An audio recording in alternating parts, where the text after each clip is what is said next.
good? What's good? What's good? Combat Conversation fan back on another Sunday. And listen, hold. Let me turn this down. Listen, I want to make sure everybody understands this. Listen. Last night was lit. Last night was absolutely lit. The amount of fights that we had last night and the action that took place, UFC 225, Showtime boxing, ESPN Plus boxing. Last night was lit. I was able to catch almost every single minute of it. Don't ask me how, but I was able to do it. So we got a lot to talk about this morning. What's good, y'all?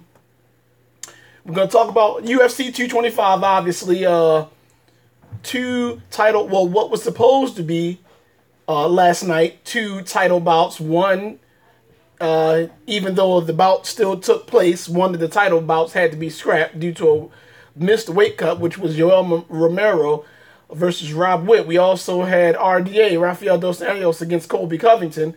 That was dope last night, so we'll talk about that and a couple of other fights on that UFC 225 card. My man Vince, what's good, baby? Keep saying UFC. ESPN Plus boxing last night. My man Terrence Bud Crawford, the animal.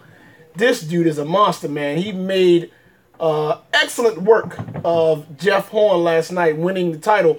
About the outcome of the bout went as expected.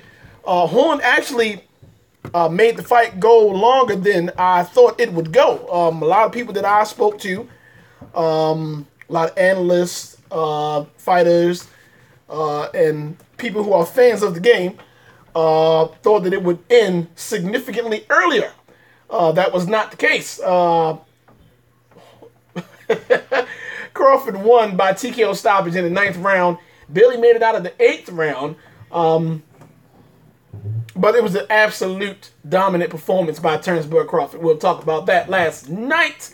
We will also talk about the Showtime boxing card that took place last night where you had Abner Mares versus Santa Cruz and one of the Charlo brothers, the twins, Jermell Charlo, fought last night. He got the victory over Austin Trout. That was a dope card as well on Showtime boxing. We will talk about that along with the ESPN Plus boxing card for Crawford versus Horn. We're going to talk about UFC 225.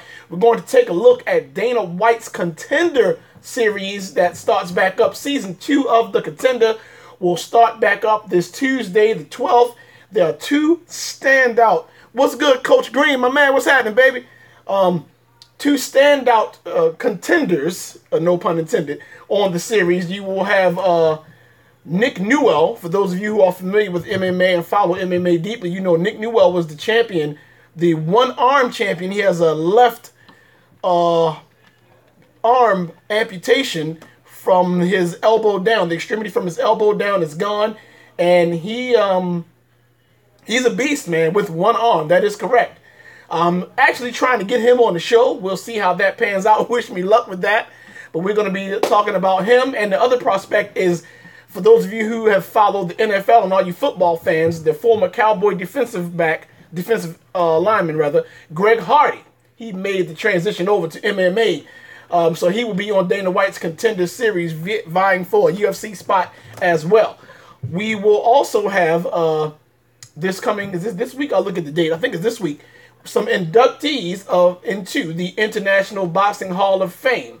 We will take a quick look at the 2018 class for that. We got Ty Woodley. He dropped a few hints of him being able to return from injury to the UFC. He's shooting to make his comeback on the UFC 227 card. We will also talk about Triple G, Gennady Golovkin. He has been stripped of his IBF World Welterweight title, which will bring us to taking a look at next week's fight, who will be, they will be fighting for that title on Showtime Boxing next Saturday, the 16th, which will be Errol Spence, who is also a monster. Errol Spence is a beast. He will be fighting Carlos Ocampo for that IBF World Welterweight title. So we will be discussing all of that this morning. Let's get it popping. We're going to start off with UFC 225. That was a dope card last night. Man, I don't even know where to start, man. A lot of awesome fights. Let's start with the main event. I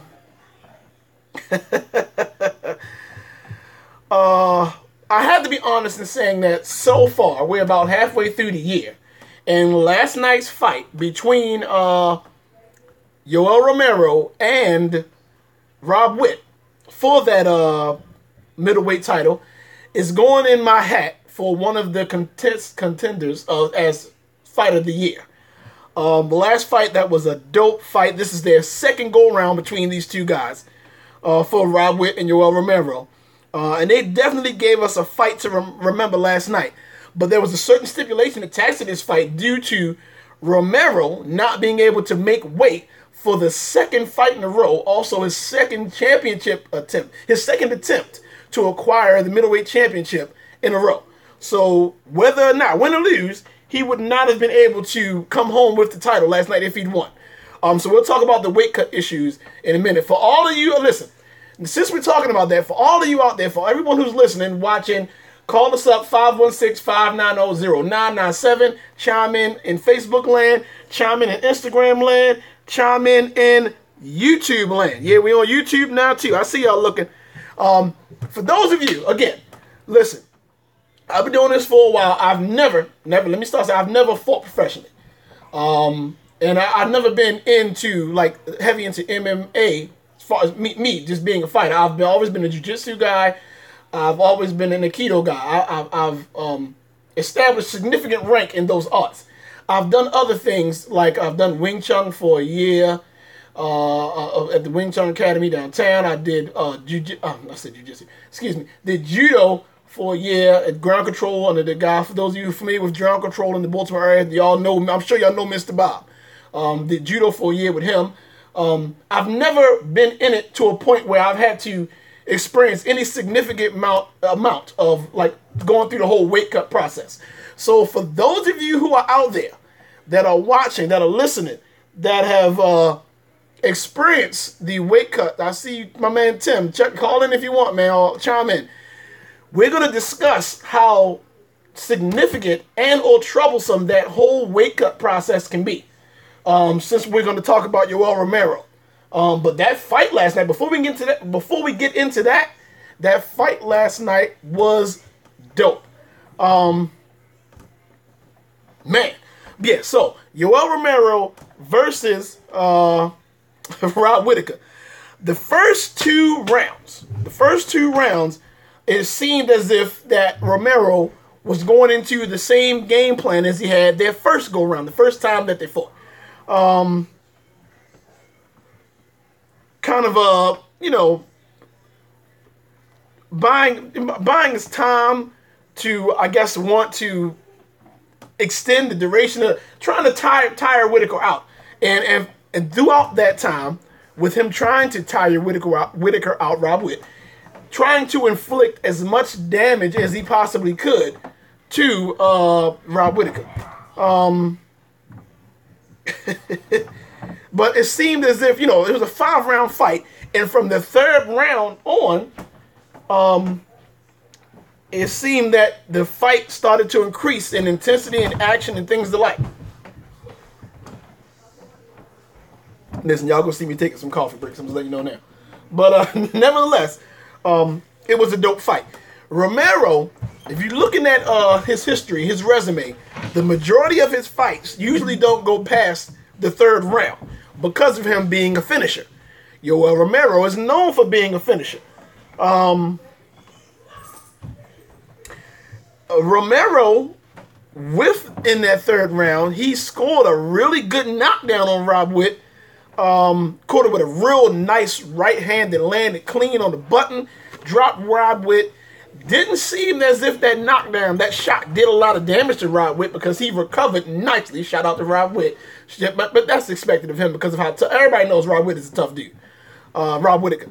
So he recovered nicely from the knockdown. He came right back and staggered him with that kick, man. After he got back up, a few minutes after he got back up, caught Romero with a kick that you saw did a little bit of damage. It showed. Now, with that being said, happening in that third round. From that point on, these two dudes just left it all in the octagon. I mean, going back and forth, blow for blow, trading shot for shot. And with these two guys going at it for the second time, looking at how intense the trading was between the two of them, the judges, in their infinite fight wisdom, gave the decision to Rob Witt.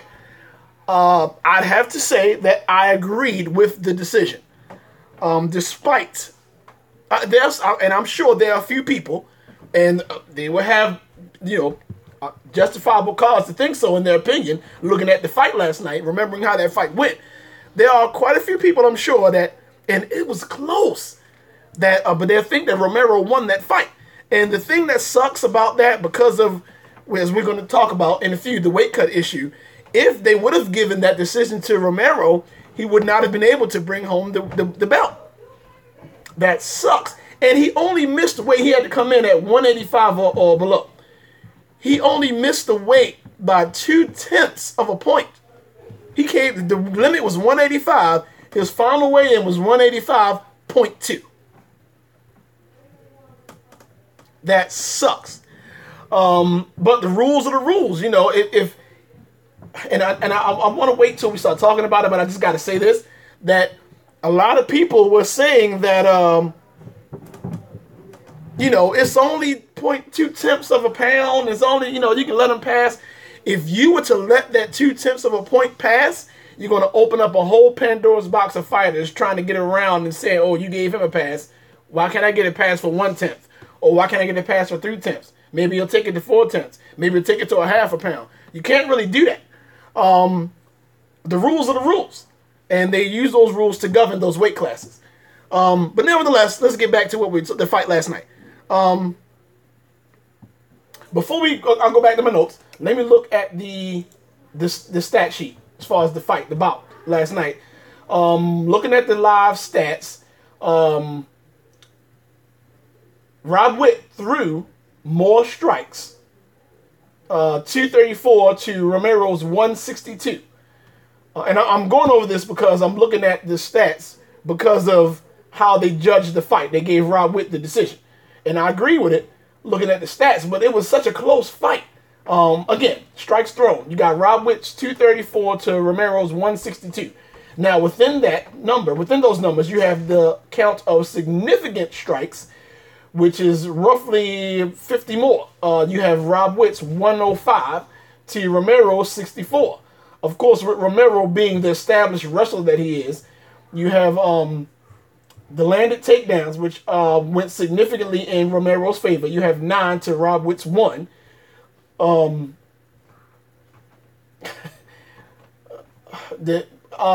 of those 9, let me say, they also have the stat of the takedowns that were defended. And you have 5 of those which were defended to Rob 0 because Rob wanted to keep the fight on the feet, with Romero being the established wrestler that he is. But with Romero being the awesome wrestler he is, Romero is a finisher and he likes to drop dudes and knock them out. So you can go either way with Romero, but everybody knows that Rob Witt likes to keep the fight on the feet. Which brings me to cage control. They gave a recorded cage control of 5 minutes time for Rob Witt, and in contrast to Romero's 1 minute and 47 seconds. Looking at last night's fight, I really do believe the fight was a lot closer than the stat sheet is indicating, but I do agree with them giving the decision to Rob Whittaker. The fight was such an awesome, again, it was an awesome fight. This fight is going in my hat as one of my candidates for fight of the year. I don't remember much after this fight as far as the press conference because I kind of dozed off afterward. It was like almost here in Baltimore at the end of this fight, it was close to 1 o'clock in the morning. And I had to get right back up the next morning or a couple hours later to start prepping for this. Hence the coffee you see in my hand. But it was a dope fight, man. It was definitely a treat for the fans, man. And they also, of course, in the effort of good sportsmanship, they kind of hugged it out after the fight, gave each other props, gave each other respect. You can see it after the fight, after giving each other, beating the hell out of each other throughout the fight, more particularly those last 3 rounds. It disturbs me that looking at Romero and his history and his resume, for him to miss weight for the second consecutive fight, not only the second consecutive fight, his second consecutive championship fight. You just got to think what can be done about the weigh-ins. Dana White made reference. We'll talk about that too. Man, yeah. But this is going to be a fight that we're not going to forget anytime soon. Again, this is going into my hat as one of the fights of the year. This is one of my candidates right here, the fight that was last night. Speaking about Romero's failed weight cut, the doctors didn't really want him to go through with the fight, and I'm glad he did because he looked really good last night. Despite that weight cut, he looked really in shape. His performance was exemplary last night. Both the guys looked great, physically and as far as the amount of action and work put in throughout the fight. You know, and you can see clearly he was displeased with the decision. Again, I didn't really, I couldn't really focus on the post-fight press conference due to fatigue. My man, Law, what's going on, bro? How you be? I see. Again, we're talking about UFC 225 and the awesome main event last night that was Rob Witt versus Yoel Romero. But we're now discussing, you know, Rob Witt won the fight via decision, but we're now discussing Yoel Romero's failed weight cut, which was a sick. You know, you're looking at let me look something up real quick. You're looking at Yoel Romero and his weight issues, and the last fight that he had when he knocked out Luke Rockhold. Give me 1 second. I'm about to pull some information up on that right now. He knocked Luke Rockhold out at the 3rd round. He missed weight last time. Of course, you know, the limit is 185. He missed weight for the Rockhold fight back in February. And he won that fight, but he could not bring home the belt because he came in above weight. Again, the middleweight limit is 185. For the Rockhold fight, he came in at 187 and 7/10, 187.7 pounds. Of course, because of the weight cut violation, he became ineligible for the title. That was in February. His next fight, which was the fight last night, he lost to Rob Witt by split decision. If he would have won, he would have not been able to bring home the title again because he missed weight. He almost made it, but he was 0.2 of a pound overweight for the fight last night. So if he would have beat Rob Witt, and again, this is their second time fighting. He fought Rob Witt in July of last year, right before that was the fight before the Rockhold fight. He missed weight for last night. So if he would have won last night, he would have not been able to bring home the title. Look, call me up, man. Call me up and talk to me, man. Tell me what y'all think. 516-590-0997. Or keep chiming in Facebook land, chime in Instagram land. My man, I'm glad to see you, baby. My man, Lawrence. Black Belt Lawrence. Let me put some respect on his name. But yeah, man, you hate to see that happen to a fighter as awesome as Yoel Romero, Soldier of God, as they call him. And he missed that weight cut Friday, man. The fight, you know, and being in Chicago, the Illinois State Athletic Commission, after the initial weigh-in, they gave him 2 hours to try to, you know, take off. He came in at 186 at the initial weigh-in. So the Illinois State Athletic Commission gave him 2 additional hours to get off that pound. And he came up short 0.2 of a pound at 185.2. it's crazy, man, how you want to see if he would have been able to get off that 2/10 of a pound. I'm not really sure how much of a difference the 2/10 would have made, but knowing that he was able to beat Rockhold and would have won that belt, you would have liked to see him be able to have won it last night. And looking at his performance last night, it did not seem like the fact that he wasn't able to win that belt diminished his spirit or diminished his will to win in any way, because they put on an absolute show last night. So it did not appear that way to me at all. But this is the second straight fight where Romero has missed weight, man. I don't know. I just don't know. I mean, are they going to change? I mean, Dana White made reference to changing the times and or the amount of times to which, and I'm not sure how they're going to be able to do this, to which the weigh-ins, the whole weigh-in procedure is going to take place. So he made reference to mentioning that. And I'm sure that if he would have scheduled the weigh-ins at a later time, maybe that evening, I know they're not going to do it that morning because it's fight day and you got fighters prepping. So either that, because they can't change the weight limits for the division, because then you have to restructure the divisions as a whole.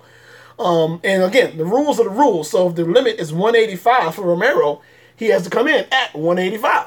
But to miss it by 2/10 of a point for the limit to be 185, and you drop down to 185.2, and because of that 0.2, you aren't able to win a title. Just me as a fighter, that would make me salty as hell. But again, rules are rules. Got to go by the rules. It just sucks that he couldn't get that 2/10 of a point, man. But shout out to both Yoel Romero and Rob Whittaker, man. Last night, again, I know I keep saying it, I keep harping on it, but I'm gonna keep saying it because I always do my year-end fights as what I think my fights of the year and my knockouts of the year are. So as far as MMA is concerned, that fight last night is officially in the hat as one of my fights that are contending for fight of the year. Last night's fight, Yoel Romero, Rob Whittaker, dope fight. So also on that fight, we had an additional championship bout last night. We had, which was in the co-main event in Chicago on UFC 225. You had RDA, Rafael Dos Anjos, going against Colby Covington. And Colby Covington won that fight last night by unanimous decision, yes, against RDA, against Rafael Dos Anjos. And now the trash-talking, smack-talkingest dude in the UFC, he is now. At one point I know it was Conor McGregor, but nobody knows where he is right now or what's going on with him. But I got to give it to Colby, man. He is probably the most trash, smack-talkingest dude in MMA right now. And last night he beat, missing weight, right. Now, my man, I'll get to that in a second. I'll come right back to you. Wes, what's good, baby? I see you. Yes, so right now we have Colby Covington as the UFC's interim welterweight champ. And obviously, with him being the smack talker he went right immediately after the fight, calling out the actual champ, Ty Whitley, who was scheduled to make his return or drop hints regarding his return to UFC 227. So we'll talk about that in a second. But yeah, listen, tell me what you think, Lawrence, man. Tell me what you think as far as the weight cut issue, man. And you know what? And I have to be fair in saying this, man. There's two sides to every coin. With you being a professional fighter, I mean, when I say professional fighter, I mean these are dudes that get cut checks to fight. And there's a lot of people who are questioning Yoel Romero's professionalism with this being his second missed weight cut in a row. Not only this is his second weight cut, he's had 2 championship shots back to back, and he's missed weight on both of them. But I have to also be fair, me not trying to be biased, trying to see both sides of the fence here, have to consider how hard a weight cut is for these fighters, man. And he just missed it by 0.2 of a pound. Oh man, but yeah, tell me what you guys think, bro. You gotta tell me what you guys think. But while you're waiting on that, call up if you want, man. Call up 516-590-0997. Combat Conversation. Talk to me. But in that co-main event, Colby Covington surprised a lot of dudes, man, beating RDA, Rafael Dos Anjos, by unanimous decision. And I have to be honest with myself and with my fans here, saying that I agree with the decision. Watching that fight last night, Colby came in with a game plan. He did not let RDA breathe. He kept constant pressure on RDA. Not letting him set up shots, not letting him, when he backed up, he didn't let him angle his reverse, so to say, going in reverse. He kept him going back straight and pushing him into the cage. Even his corner telling him, when you back up out of Covington's way, you got to choose an angle. He wasn't allowing him to do that, man. And you started seeing he applied so much pressure to Dos Anjos that it appeared that he started to fatigue a lot earlier than people expected, which also was a significant factor in Colby's win. At least I think so. But even though, whether you love him, you hate him, I don't really have an opinion on Colby Covington. I think he's a bit of a dick sometimes, especially with all those comments he made about Brazil a few months back. I would say maybe within a few months to a year back, he made some really like straight dill hole hateful comments about the Brazil, and dudes was coming for his head, which is why one of the reasons why I thought Dos Anjos is going to try to kill this dude last night. And Colby had his number last night, man. He looked very impressive going up against Dos Anjos. My man Lawrence talking about the weight cut. Got a comment here on the Instagram feed. Well, it's hard to cut weight. However, most of the time the weight is made. Then fighters try to bulk up and misjudge the weight projection. I've seen that happen quite a few times. And that's one of the things that Dana was talking about when he was making reference to when the weigh-ins take place. A good example of that was they had the initial weigh-ins for got tongue-tied. Where's my coffee? For Yoel Romero. He came in at 186, and the commission in Illinois gave him an additional hour to get it off, and he couldn't get off. He got it down to 0.2 of a pound, couldn't get the rest. And a lot of people were saying, like, look, man, if you move these weigh-ins back a little bit, that would help the fighters. Now, again, me trying not to be biased, the other side of that is, if you do move it back, how dangerous would that be for the fighter as far as him getting rest and fatigue and prepping for the fight? They damn near had to pull him out of the weigh-ins in the gurney yesterday, man, to the point where the doctors didn't think it would be safe for him to go through with the fight. And he looked awesome last night. I got it. Romero, again, I'll say it again, that's one of my candidates for Fight of the Year. So he showed last night with his work that the weigh-in didn't affect him came fight time because he looked good. But you got to be honest, man. You got to protect the fighters inside and outside of the ring. So I definitely see your point, Lawrence.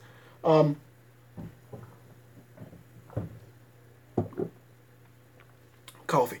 But yeah, man. It's a slippery slope you're dealing with, man, when you're going into the specifics of these weight cuts, man. It's rough. It's rough. But yeah, tell me what you guys think, man. Keep chiming in on Instagram. Keep chiming in on Facebook. Or call up, man, 516-590-0997. But back to the RDA and Colby Covington fight last night.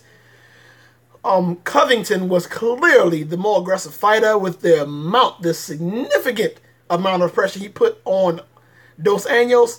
And Dos Anjos, he did when he was, for the very few and remote times that he was able to set up a shot, he did land some pretty nice shots with that game plan that he was, trying to, I guess, set up the shots that he did.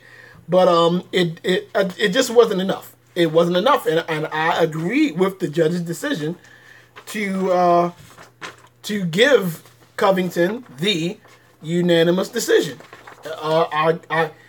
Again, you love him, you hate him. Some people think he's an asshole, which he is. Some people like the fact that he's an asshole, so he has a decent fan base. Either way, you got to give him props for how he handled an awesome fighter like RDA last night. So shout out to Kobe, man. He looked great.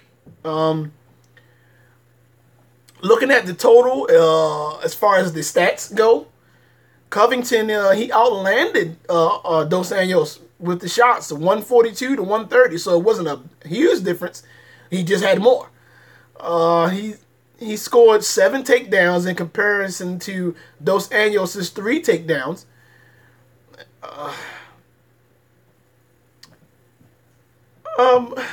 I'm just trying. I'm sitting here thinking. I'm sitting here thinking, and I was about to speak about Ty Woodley, and I look up and you posted right on it, Lawrence. I was gonna say I'm sitting here thinking about Ty Woodley, which we're gonna talk about in a second. He made hints about him returning at UFC 227. So, of course, in classic Colby Covington fashion, during the post-fight press conference or post-fight interview, he immediately went to call out Ty Woodley, who is the actual welterweight champ.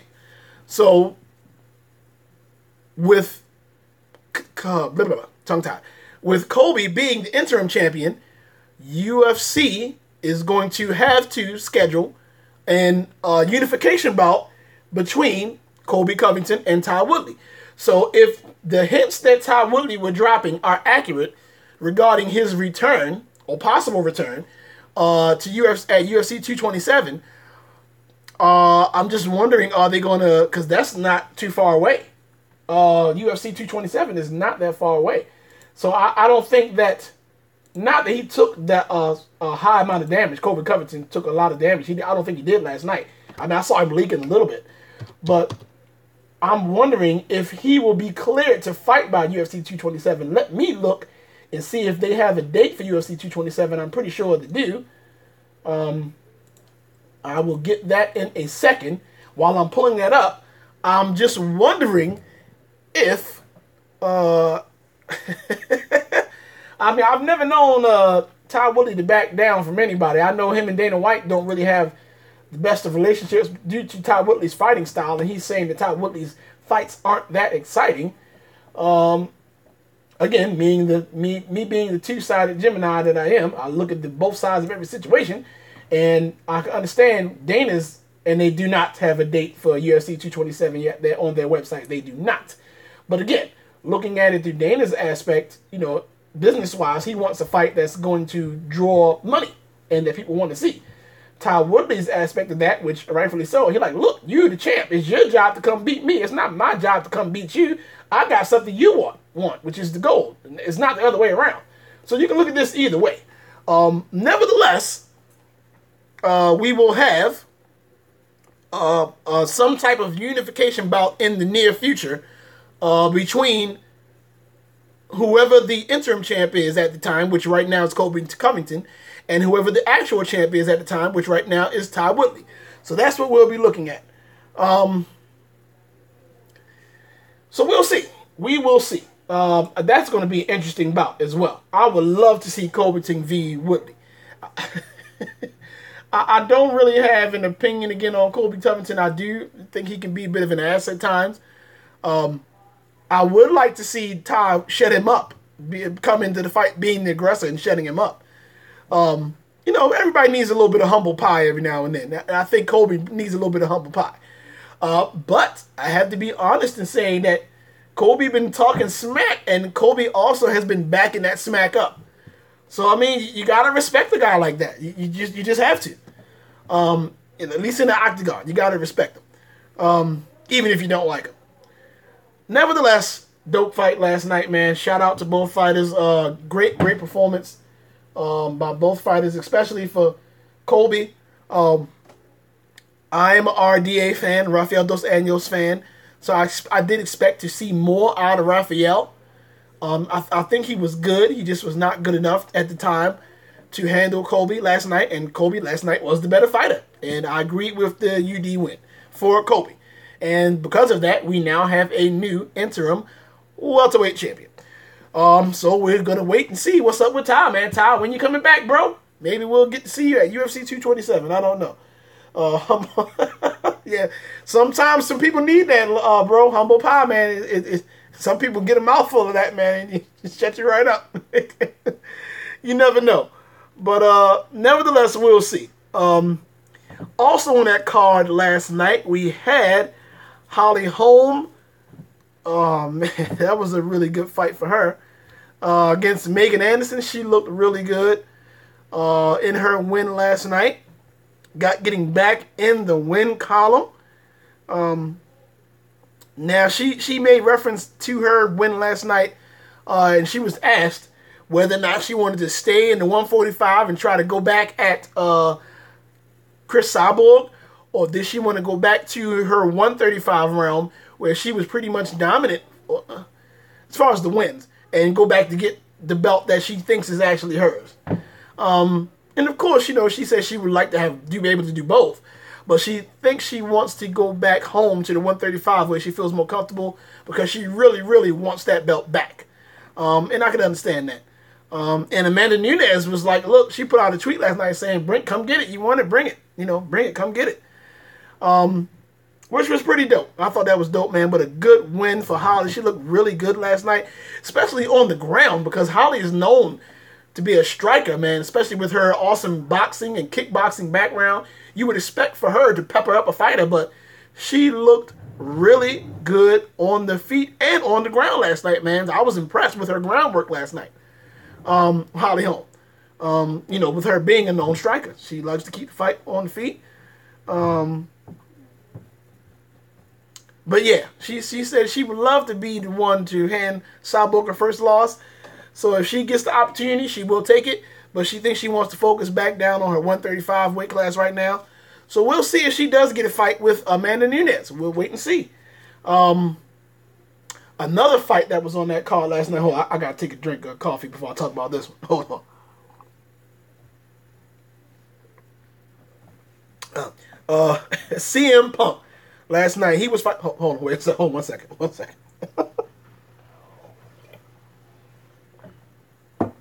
Man, for those of you who watched the CM Punk fight last night, oh, let me get myself together. All right,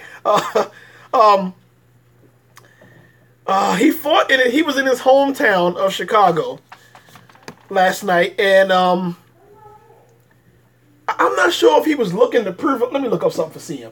I'm not sure if he was looking to prove a point. Last night, I'm just going to put it out there, man. CM Punk looked horrible.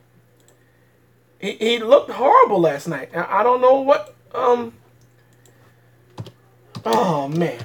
I'm not even sure what to say. This was his second pro mixed martial arts fight. He looked horrible in the first one versus Mickey Gall.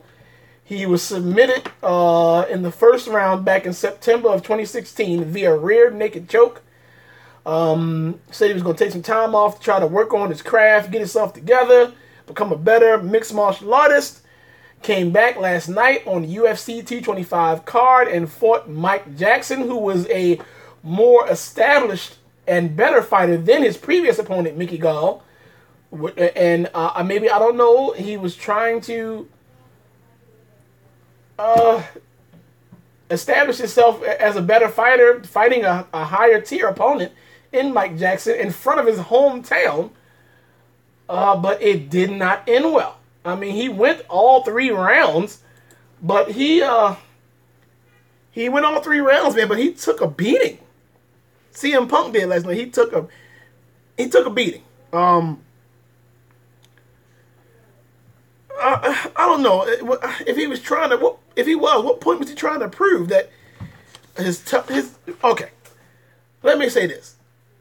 After seeing the fight last night and comparing that with the first fight, his level of toughness, his heart, and his will, I don't think that should be questioned. I'm referring to CM Punk. Excuse me, and but his ability and skill as a mixed martial artist, I don't know. I just don't know if that's for him.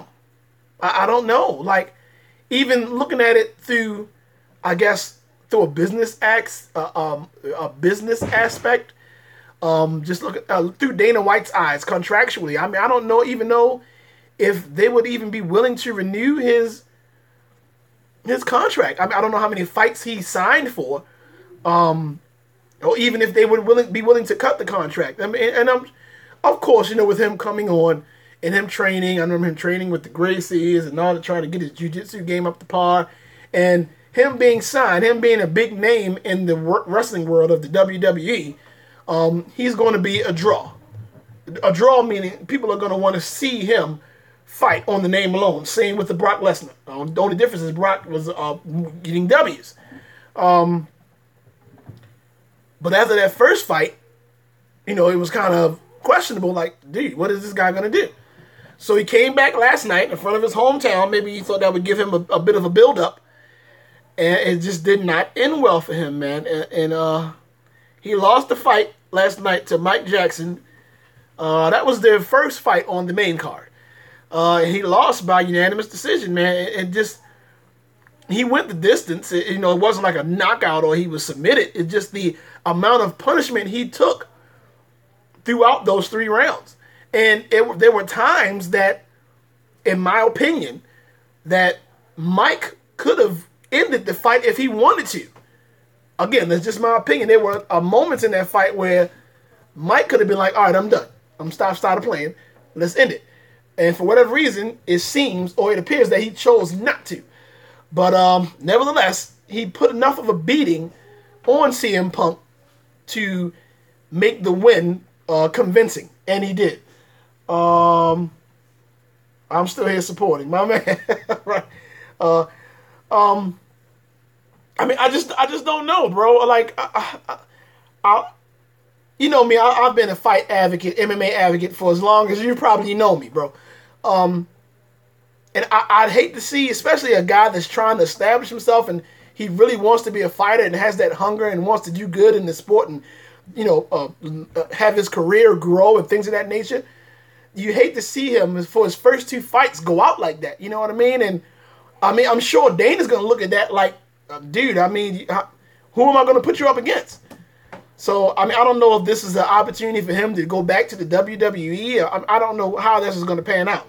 I just, looking at it last night, I have to be honest in saying that it just didn't look good at all. He looked better, for obvious reasons, than he did in his first fight back in 2016.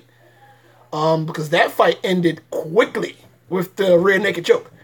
And he was able to take this fight to the distance, the whole 3 rounds. There were times that it appeared that it went the whole 3 rounds due to Mike Jackson's choice. And there were even periods in the fight where CM Punk showed some life as if that he was trying to change the tide. It just only, it was just a very brief matter of seconds where you saw him show some fight life. It just was not a good performance all around for CM Punk. I just don't know how he's going to move forward. Thought I was bad. Hey, great minds think alike, Lawrence. Great minds think alike. That's all I'm going to say, bro. You know how I know how you do. So, but it just I don't know, man. It just was not a good performance. And from what I've seen of him outside of the ring, he has the fire there, wanting to fight, and he's a great guy. I just don't know if MMA is for him. He might want to go back to the WWE. Just CM Punk did not look good at all last night. Second fight, second loss, looked a little better than he did the previous fight back in 2016, but he just was no match for Mike the Truth Jackson last night. Yeah, so then, UFC 225. Couple other fights on that card. You had Alistair Overeem fought last night. He got hurt by Curtis Blades. I can never get his last name specifically like I wanted. They call him Razor Blades. Curtis Blades. He dropped some bombs on Overeem last night when he had him in the mount. The fight looked good. First 2 rounds. You can see where Curtis started taking over the fight toward, I guess, the middle of the third round, it looked like to me. And then kind of somewhere in the middle of that third, the beginning toward the middle of the third, he started to take over. Then once he got Overeem hurt and down, he just started making it rain elbows, man, and he had him open, leaking bad. And ref had to stop it. Good win. Good TKO win for Curtis. He was ranked number 4, I think, in the heavyweight division. So I'm looking to see him move up. He'll be moving up soon. But yeah, that was dope. That was a dope win for him. Yeah, Claudia Gadela, she beat Carla Esperanza last night by split decision. Ricardo Lamas, I like this kid Lamas, man. Lamas, some people say Yamas. Lamas. He lost last night to Mirsad Bektik by split decision. There was a couple other fights on that card, but those were the ones that stood out to me. Really, really awesome. Even the prelim fights were awesome, man. I saw Sugar Rashad take a loss last night, man. I think he might be time for him to retire too as well. But dope card last night on UFC 225. I was thoroughly entertained. So we're gonna go into boxing, shift gears and go into boxing real quick. We're gonna talk about the ESPN Plus fight last night. But before we go into that, I want to give a shout out to one of my sponsors, which is Primal Elite. If you are looking for personal training and or coaching, whether that be in weight loss, bodybuilding, powerlifting, high-intensity training, boot camp training, and much, much more, Primal Elite is the personal training service where all of those things can happen, with sessions ranging from basic training to advanced training. Contact certified personal trainer Mike Rose at 443-979-2894. Also, check out his Instagram page at Wolfmanix. That's WOLMANXIX. Or holler at him on his Facebook page at Primal Elite.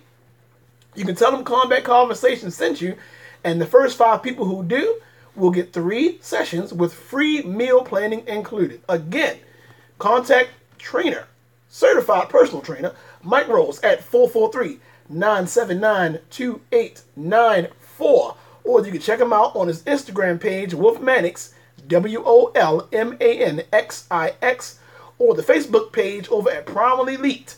Tell him Combat Conversation sent you, and the first 5 people who do will get 3 sessions free with free meal prep. Check them out. It's pretty dope. Now, last night, we had just a plethora of fights last night. We also had boxing on ESPN Plus.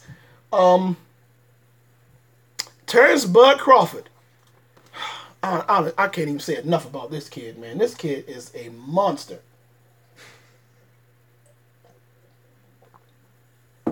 Talking about Bud Crawford. He made a whole lot of noise in the welterweight division last night. I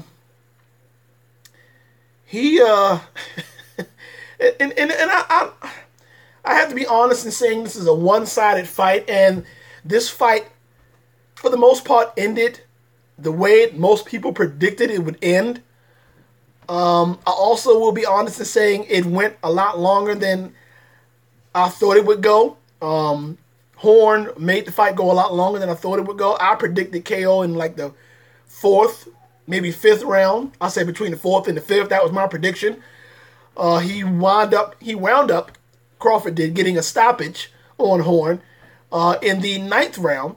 Horn barely made it out of the 8th round. At the end of the 8th round, when he caught him with, I think, that kind of a right hook cross, kind of, he hit him at the ding of the end of the round with a bell ding, and he got dinged. He kind of wobbled him a little bit as the bell was ringing. Kind of ironic, right? But Crawford, man, I just can't. This kid just looks better and better with every fight. He's already won world titles in 2 weight classes. And now last night, now, he went up to the welterweight division to fight the former champ, Jeff Horn, that won his welterweight title from Manny Pacquiao, and he put on a clinic versus Horn last night. He taught a boxing class last night. Bud did. Stopping him with the 9th round TKO stoppage to win the welterweight title last night. This is his 3rd division title. This kid is just good. I was talking to my buddy Coach Green, man, last night, where and I always like this is an analogy I love to use, and I got this when I heard Joe Budden use this analogy when he was describing a lot of certain rappers or MCs. He was saying that you have a lot of dudes that are like good and then like really good, and then you have some dudes who are just like aliens as far as skill level, like out of this world. Looking at the boxing aspect of that analogy, you have boxers that are like really, really good, and then you have some boxers that are just like aliens out of this world. Terrence Bud Crawford is an alien. If you did not see that performance last night, go back and look, and you will see exactly what I'm talking about. There are a list of dudes who are just really good, and there are a list of dudes who are just like out of this world. Terrence Bud Crawford is on the alien list, up there with Lomachenko. I was talking about this last week. I do believe that Gervonta Tank Davis has the potential to get on that alien list as well. And I'm not just saying that being biased because he's from here in Baltimore. I promise you. But I think he's gonna approach the alien list as well pretty soon. I also think Earl Spence, if he's not already on the alien list, he will be there soon. But back to last night. Yeah, he is. Vince, I'm telling you, Vince, if you did not see that fight last night, this boy taught a boxing class, bruh, fighting Jeff Horn last night. But Crawford he's just that good. He's actually just that good.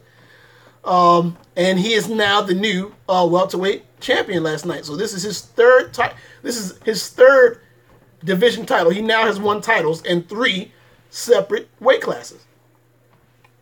This kid is amazing. He won the title at lightweight. They moved up to junior welterweight. Unified the belt. Then last night he decided to move up and fought Jeff Horn. And he was nearly flawless last night, man. And you just look at him fight and wonder, how can he be that powerful and be that fast at the same time? It's amazing. It's truly amazing. But last night he put on a clinic. I just don't know, man. He looked really good. Looking at the punch stats from last night's fight, they have it broke down from round to round, so I'm not going to go into the round to round because that would be 9 rounds worth of punch stats. So I'll just look at the final punch stats as a whole. Looking at the total punches landed between Crawford and Horn, you had Bud Crawford, who's total punches of 367. Landed 155 of those. Roughly 42% of his punches. You had Jeff Horn, who threw 257 and only landed 58. Of those 58, he only landed 5 body punches in comparison to Crawford's 29 body punches. So that leaves Jeff Horn with a 22.6% landing ratio as far as his total punches landed. Power punches. Crawford threw 259, landed 124. It's almost just short of 50%. Horn, he threw 217, only landed 53. That's just short of 25%. Just even looking at it on paper, the dominance was clearly obvious. This kid his skill level is insane. Just tell me what y'all thought, man, about last night's fight. Tell me what y'all think about Bud Crawford. Tell me what y'all think about Jeff Horn. Just holler at me, man. Call in 516-590-0997. Or keep chiming in Facebook land. Keep chiming in Instagram land. Tell me what you guys think. But he looked awesome last night, man. He did. So we talked about the ESPN Plus boxing. Well, we also had a Showtime boxing card last night. You had Leo Santa Cruz going up against Abner Martes. This was the second time that they fought. Second time in 3 years, actually. This fight was an awesome fight as well. Now, I'm trying to tell you, we had some lit fight cards last night. Santa Cruz won the fight by decision. I do think that he won the fight by decision. I agree with the decision. Despite how awesome the fight was, I do think that Cruz did more to win the fight. Especially in those mid rounds, like the 5th and 6th rounds. He just appeared to be the more active fighter to me. Toward the latter end, it seemed like Mares got maybe his second or maybe his third win and started picking up the pace again a little more. But even with that, Cruz seemed to me to be a little more dominant throughout the fight, even within those particular rounds.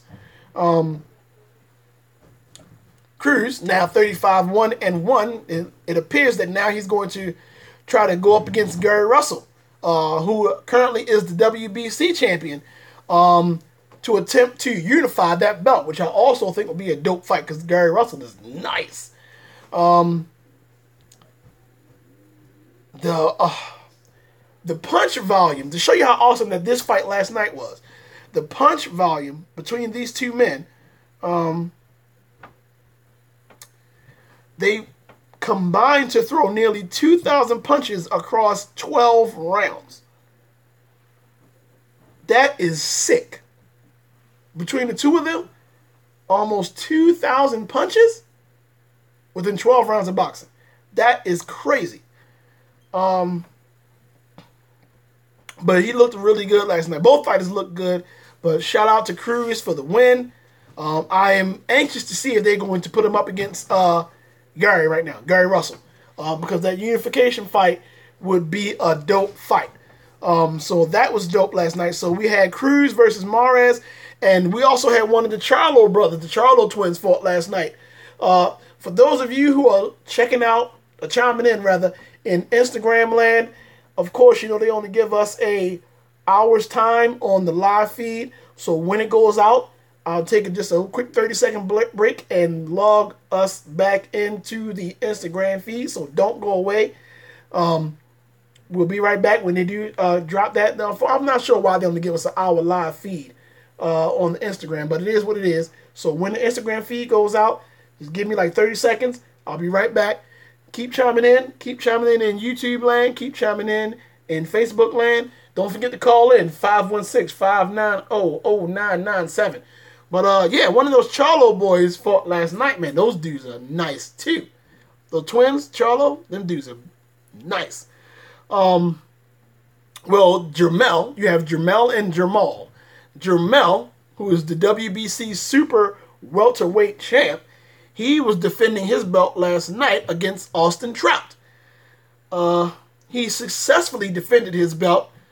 That was the co-main event to the Cruz Mares fight last night on Showtime. He dropped Trout twice. And he just out the second time, I thought Trout was in trouble, like trouble. But Trout was able to withstand the storm. However, he was not able to do enough to turn the tide of dominance that was Jermell Charlo. But Charlo, man, them Charlo brothers. Jermell looked good last night, getting that 12-round majority decision win. I think he earned it. Now, the thing with... Okay, well, Charlo, Jermell, he's now 31-0. Again, the defending WBC Super Welterweight champ. He's taking this welterweight division by storm, man. Both the twins are. Both of these guys are dope. But, and looking at him as far as his next opponent will be, I'm not sure. Well, hold on. First, let me talk about Austin Trout. Before I talk about Austin Trout, let me fix the Instagram feed. Give me 30 seconds, y'all. I'll be right back, Instagram land. Okay. Only give us this 1 second. I will go live on Instagram again. And we are back. We are back in Instagram land. All right, cool. Excuse me. But yeah, we were just talking about Charlo and Trout. So now, oh, you know what? See, the thing is, last night, with the loss that Trout suffered. All right, well, Trout last night with the loss, he goes to 31-5, and those 5 losses came within his last 10 fights. So, as far as him being a contender, I'm just not sure what his next move is going to be, man. And not that he didn't look good in last night's fight. He looked good. Charlo just was on him, man. Like I said, Charlo dropped him twice. I'm just trying to figure out. It was a majority decision, which means that 2 judges, you have 3 judges, 2 of them scored in favor of Charlo. 1 scored it a...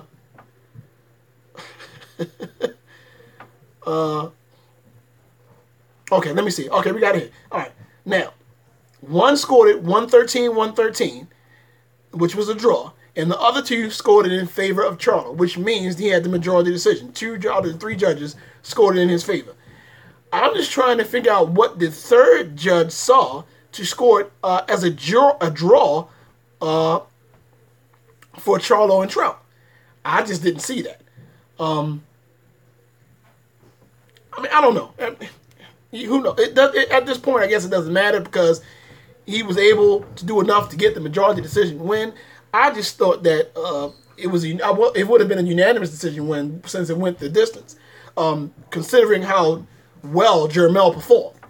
And dropping Trout twice. And Trout did recover nicely, especially after the first one. The second one, he seemed to have taken a little bit of damage. But yeah, he looked really good. Looked really good, man.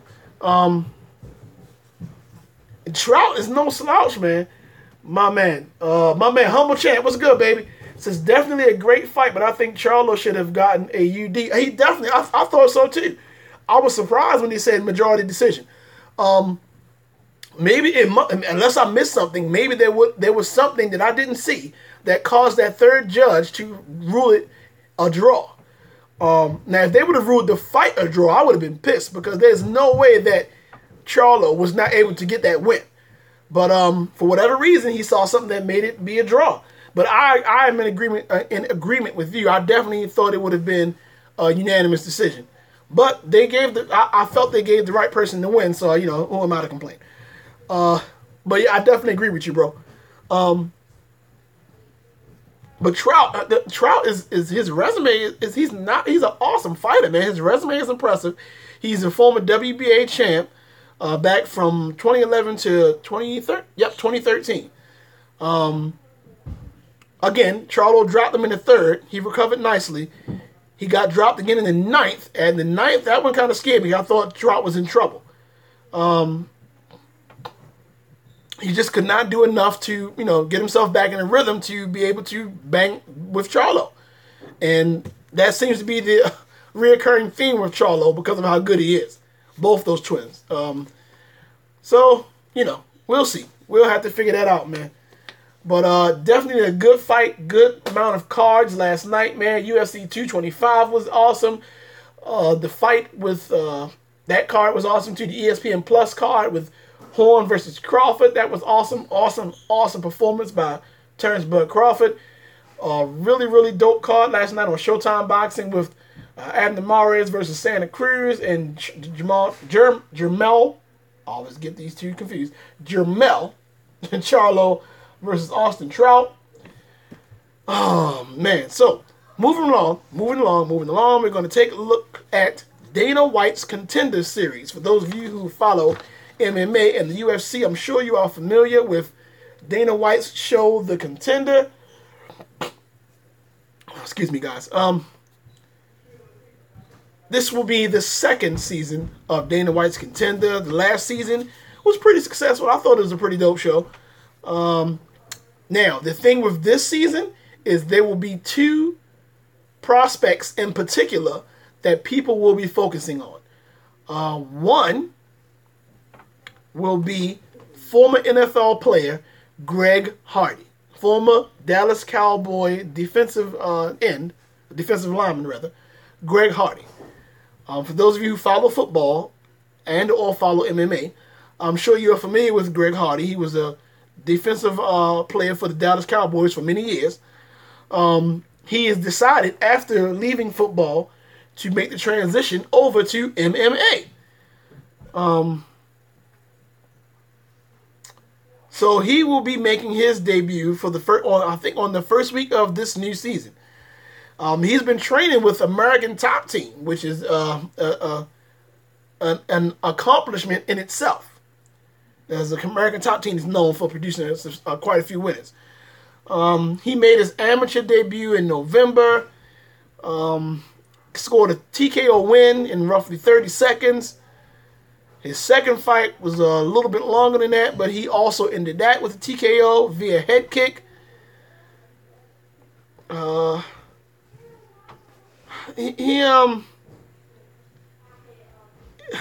the whole thing with him is a lot of, when you see a big star like that and they have the whole controversy coming in when they're making the transition, he had a lot of controversy following him throughout the latter parts of his football career. He made the transition to MMA over in 2016. When he finished with his football career, he said he wanted to get into the UFC. But the controversy that followed him was his assault charge. He was convicted of assaulting his ex. He allegedly assaulted her in July of 2014. Then the charges were dropped because his ex, she refused to testify in his appeal. That was during his tenure with the Carolina Panthers. The team was going to let him play after the charges were dropped, but they wound up deactivating him and placing him on the exempt list. Then he signed with the Dallas Cowboys after that. And then roughly a month after he signed with the Cowboys, he got suspended by the NFL for 10 games with no pay for violating the league's conduct policy. He appealed that. The suspension got dropped from 10 games to 4. Then he finished out the season with Dallas. Then after that, when it came time to re-sign his contract, the team was like, no, we're not going to, sign his contract back up. They didn't re-sign his contract. And after that, nobody else really wanted to pay him any attention as far as his football career is concerned. So he decided later on that year, in 2016, he wanted to make the transition to MMA.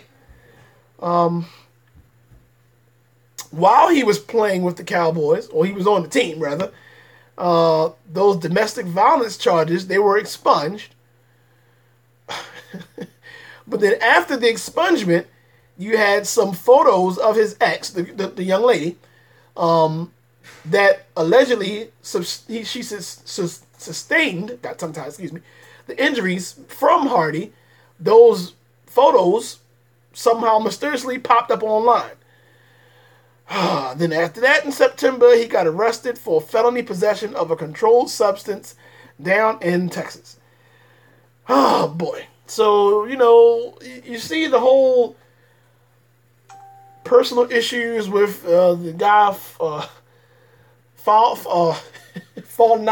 spiraling out of control in his personal life, and he's going through this and he's going through that, and his football career isn't working out.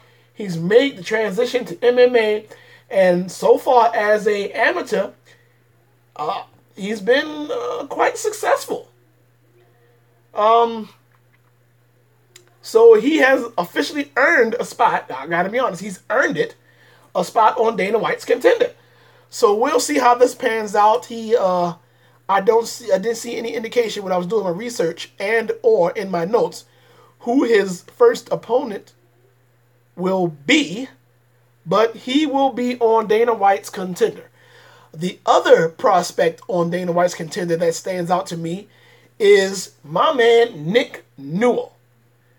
I've been trying to get Nick on this show for a minute. Nick, if you are listening, if you are watching, please holler at me, bruh.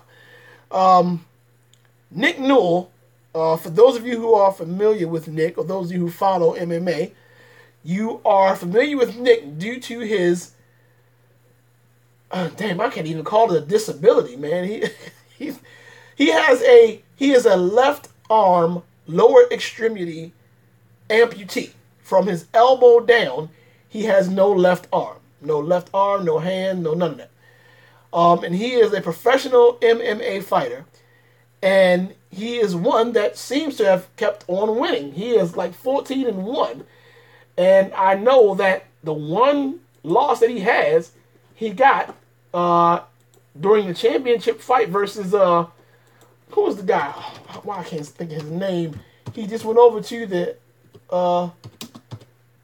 UFC. Who is the guy, man? Give me 1 second. I'm going to figure this guy's name out. Justin Gaethje. Yes. That was his one loss. He lost to Justin Gaethje by TKO during this World Series of Fighting tenure when he was fighting for the lightweight championship versus Gaethje. He looked good in that fight. I remember that fight, but he lost to Justin. That's his one and only loss. He's had 3 fights since then and has won them all. 2 by decision, 1 by submission. Most of his fights he has won by submission.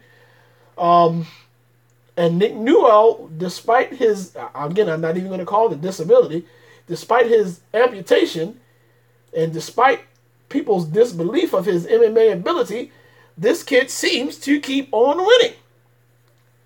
And humble champ, I say let the man live. He's trying to do better. The fight, the pass is the pass. Yep. Yeah. Referring to Hardy. If he, and you know what, I gotta agree, man. If he's like being sincere and he's really trying to get himself together, let that man be great. You know what I mean? I understand that he's had issues, and this is not me making an excuse for those issues because that's something I ain't really keen on, the whole domestic violence thing. But if this is him in a sincere, honest effort trying to get himself together and live right, man, let that man be great. Now, as far as Nick is, you know what? You would imagine that when you first saw Nick fight, or when he made his debut, those first couple of fights, and you see that he doesn't have the bottom half of his left arm, and you thinking to yourself, what can this kid possibly do? And then he gets in the octagon, and he fights, and he wins. And he gets his first win, and then you're thinking, oh, okay, maybe that was lucky. And then he gets his second win, and you're thinking, okay, maybe that was a fluke. And then he gets his third, and his fourth, and his fifth win, and then at that point, you're kind of like, all right, hold up now. I can't, this is too much. But yeah, Nick is dope, man. Nick is dope. But yeah, he's going to be on the Contender as well. So, man, I tell you, we got so much other stuff to talk about, man, but I'm running out of time. I'll see if I can get a lot of this stuff in before we roll out.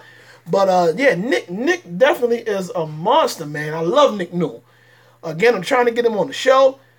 Nick, he had retired for a minute too, man. He came back from retirement with his victory at LFA. I know he fought at LFA for a while. That was his last fight.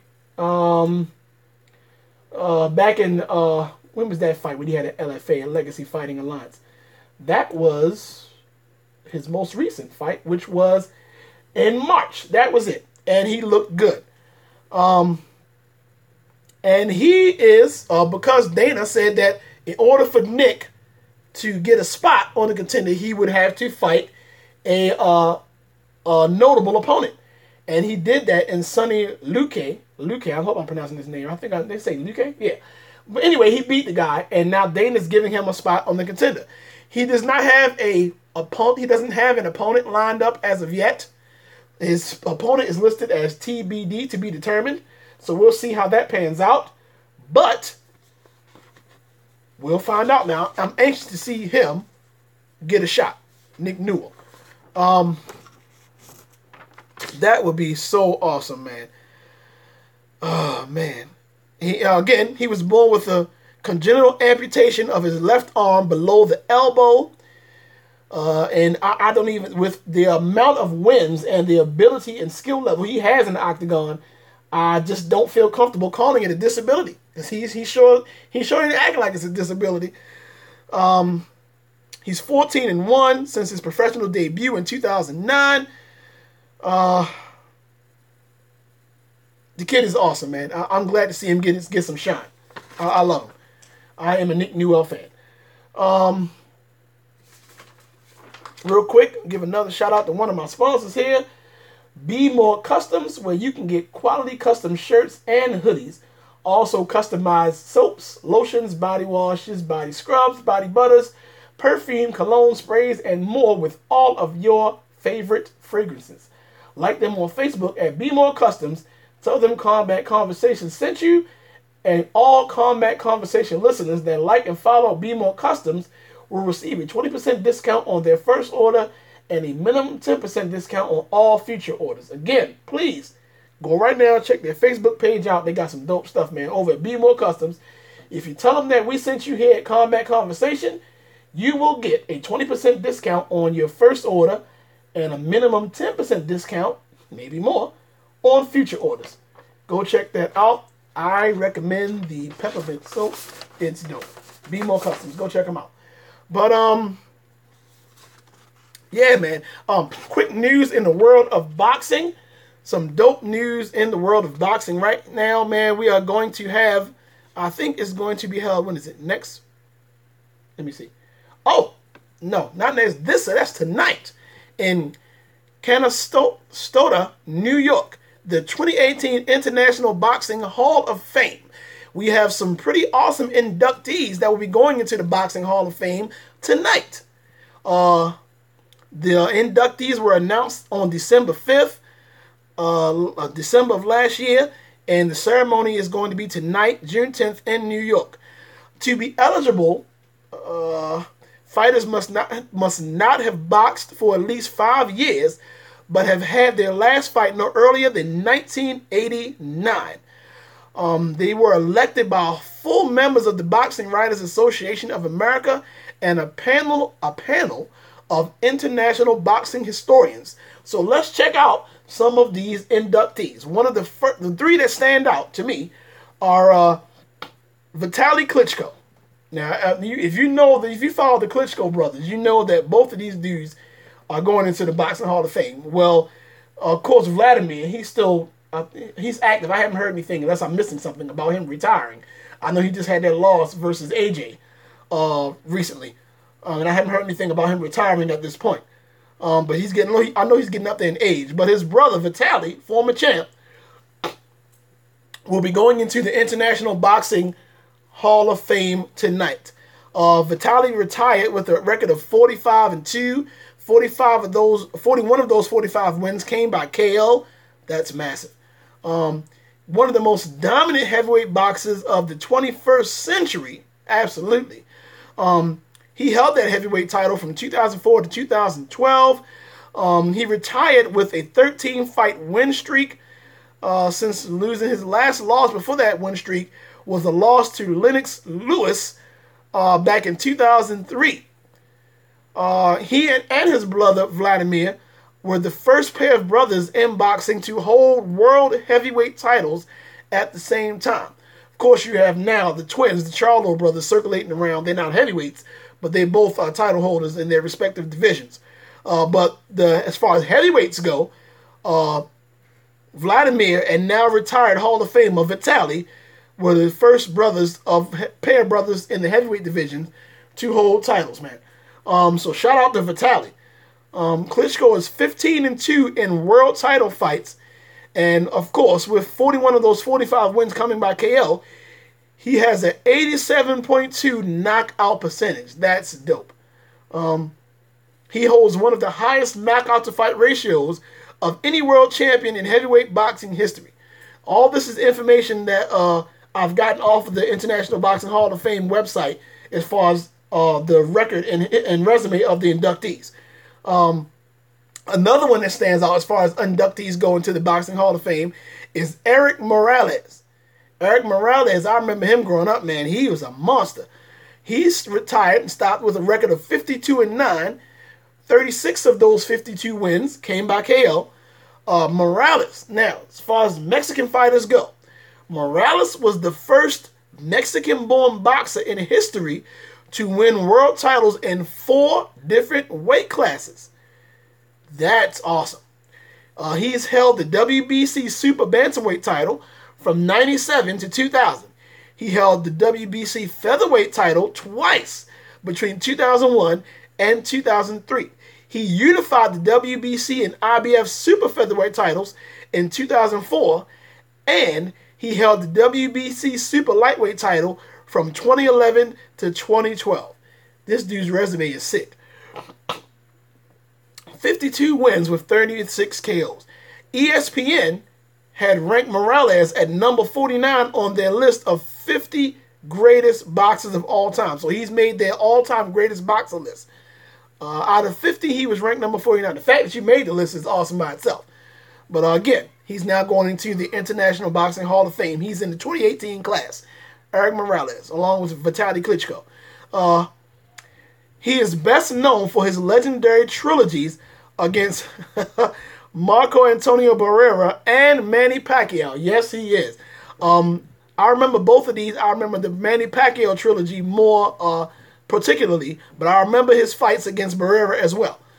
Morales defeated Hall of Famer Daniel Zaragoza to take his junior featherweight world title and send him into retirement in 97. I remember him retiring Morales as well. Morales also scored notable wins against Junior Jones, Wayne McCullough, Kevin Kelly, Goody Espadas 2 times, and Inchin Chi, Paulie Ayala, Jesus Chavez, and Carlos Hernandez. Well-deserved induction into the Boxing Hall of Fame for Eric Morales. Yes, absolutely. One last standout, and I'm sure this is another name that everybody recognizes, is Ronald Winky Wright. Winky Wright was one of my favorite fighters coming up, man. Winky owns wins over Bronco McCart, Angel Hernandez, Sugar Shane Mosley, Felix Trinidad, and Ike Quartlet. Winky Wright was a bad dude. He is a 2-time junior middleweight champ and remains the last boxer. He's the last guy to ever hold the undisputed title at that weight and the only one of the group of undisputed junior middleweight champions to hold the WBA, WBC, IBF, the Ring, and Lineal junior middleweight titles at the same time. So he's had all those fights, all those titles at the same time. He got tongue tied. He has an 11-3-1 record in world title fights. So we have those 3. There's quite a few people that are going into the in this year's class, the 2018 class for the International Boxing Hall of Fame. But those 3 just stood out to me: Vitaly Klitschko, Eric Morales, and Winky Wright. So that is and well-deserved. All 3 of those guys have well-deserved right and claim to be inducted into the Boxing Hall of Fame. So much stuff I wanted to go into, man, but we're running out of time here. Then we already went over my hour. I tried not to make it go way too much past it. We're pushing an hour and a half now. So we'll see if we can go into those subjects next week. I wanted to talk about Ty Woodley possibly coming back at UFC 227. I also wanted to talk about the IBF stripping Triple G, Gennady Golovkin, of his middleweight title because of a lack of a mandatory scheduling of a mandatory bout. And also, we had a fight we wanted to look at next week, which would be Errol Spence versus Carlos Ocampo. That's going to be for the IBF World Welterweight title. So we'll take a look at that when we get a chance as well. Give me a sec. Give me 1 sec, Humble Champ. I'll patch you in. We about to close out, but I'll patch you in real quick. Humble champ. Give me 1 second, man. If you're still watching, I'm gonna patch you in, man. Hold on. Humble champ, if you're still watching, I'll patch you in live, bro.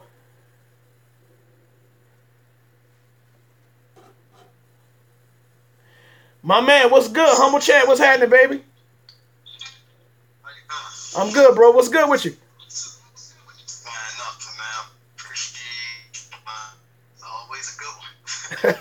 For those of you who are not familiar, this is a young, up-and-coming title contending fighter, Terrell Bradford, who actually was on the show with me roughly a few months ago. For those of you who aren't aware, please be on the lookout and on standby for this up-and-coming prospect, very, very promising fighter from here in the Baltimore area. Since I got you online, my man Terrell, what did you think about, I'm sure you were able to catch any of the fight cards that took place last night. Give me your thoughts, man. Tell me what you think. Oh man, that Charlo fight, I was happy with that. I ain't like the decision, but I was happy with it. Now, the only thing I didn't like about that decision, I thought it should have been a unanimous decision instead of a majority decision. I'm not sure what that third judge saw to make them. I'm not sure if it's a him or her, which one it was, to make them feel like it was a draw, which I think takes away from Charlo's performance. But I definitely think it was it should have been a unanimous decision win. Yeah, I agree. I ain't like that at all. I didn't like that at all. That was crazy. Trout, don't get me wrong. Trout is an amazing fighter. Don't get me wrong. Absolutely. Former champion. Charlo outboxed him. He absolutely did. I think I gave Trout 1 or 2 rounds. Myself as well. I did. Now my time is running out, so before I let you go, I want to also ask you, I know you are a boxing guy. Were you able to catch the Bud Crawford versus Jeff Horn fight? I caught it on YouTube. You did? What did you think about Crawford's performance? And two-part question. What did you think about Crawford's performance, and who do you think he is going to fight next? A lot of people are talking Errol Spence. Let me know your thoughts on that. He definitely outboxed Jeff Horn. He definitely outdanced Jeff Horn. All around, Jeff Horn didn't have a chance. Right. Jeff Horn didn't have a chance. I don't think Jeff Horn beat Pacquiao. Neither do I. But that's a whole other topic of discussion. But I thought Pacquiao won that fight. I think Errol Spence is a super fight. So I feel like they should go ahead. Let Terrence Crawford and Errol Spence get all the belts and let them two unify. Let them unify.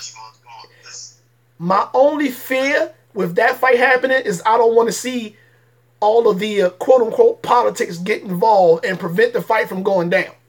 That's my only fear. Other than that, I think that would be an absolute super fight. That's a super fight. Outside, that's a super fight. And her unified.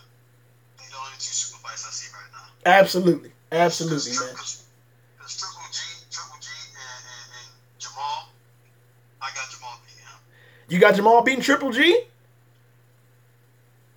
I'm not a Triple G hater. But Jamal too strong. He is powerful. You know, I got to be honest, man. I'm not sure which way I want to go with that one yet, man. I got to look into that one a little more. I'm a fan of both. I'm a fan of both of them. I'm a fan of both of the Charlo brothers. And I'm a fan of Triple G. So I need to look into that a little more to figure out which way I want to go with that one. I'm not sure yet. I'm on record. It's all good. You know, I always respect your opinion, man, as a boxing guy. Hey, real quick before we go, give me, we were talking about UFC 225 and Romero's weight cut. Real quick, because it's about to chime out. Give me your opinion on how hard that is as far as weight cuts, man, and what was his issue with failing the weight cut 2 fights in a row? Discipline. You're not disciplined. You think that's it? The bottom line? You think that's it? Oh, and it just cut out. It just cut out, man. Oh, man. But you know what? That's a valid point, man. The lack of discipline can be a determining factor, man. But oh man. But we you know what? Maybe we'll bring this back up next week, man. We're gonna see if we can get the fight community, man. That was my man, Terrell Bradford, Terrell Humble Champ, Terrell Bradford. Very up and coming, promising boxer here from Baltimore, chiming in on the weight cut issue. So we're going to see if we can get the fight community as a whole to call in next week and give their opinion on this weight cut issue, man. This is a big, big topic, man. So, yeah, we're definitely going to see if we can get into that next week. As always, man, I appreciate the interaction. I appreciate the love. I appreciate the live call-ins, the live video-ins, man, the FaceTimes. Keep showing the love, man. We're going to keep bringing this back every Sunday. So until next Sunday, love y'all, man. Talk to you later, family.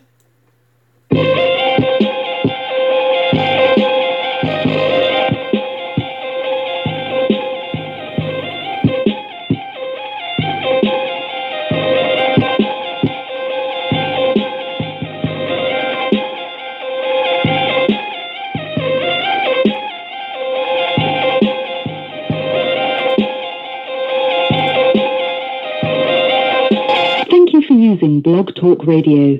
Goodbye.